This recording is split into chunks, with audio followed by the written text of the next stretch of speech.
درود پاک کب کب کہاں کہاں اور کیسے کیسے کام آتا ہے۔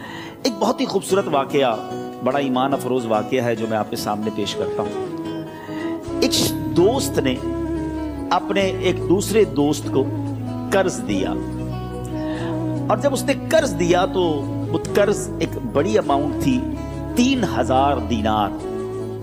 وہ ٹائم آ گیا جب اس ٹائم وہ قرض لینے کے لیے اپنے دوست کے پاس گیا کہ بھائی مجھے میرے پیسے واپس دو، تو اس نے کہا کہ پیسے تو نہیں ہے میرے پاس، میں کولیپس ہو گیا ہوں، بزنس اب میرا ختم ہو گیا ہے، میں تمہاری رقم نہیں دے سکتا۔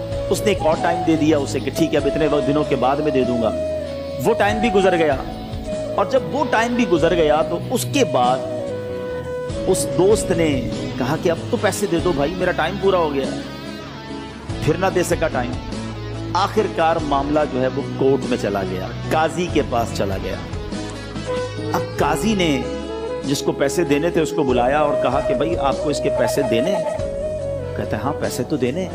تو کہا پھر دیتے کیوں نہیں ہو؟ پیسے ہیں ہی نہیں، کاروبار ہی ختم ہو گیا ہے، قرضہ تو لیا تھا، اب میرے پاس بچا ہی کچھ نہیں ہے۔ تو کہا اچھا اب یہ بتاؤ کہ کب دو گے، کیسے دو گے؟ اس نے کہا بس میرے پاس پیسے ہی نہیں ہیں۔ تو کہا اب تمہارے پاس 30 دن کا ٹائم ہے، 30 ڈیز میں یا تو اس کے پیسے لوٹا دو یا 30 دن کے بعد تمہیں قید کر دیا جائے گا۔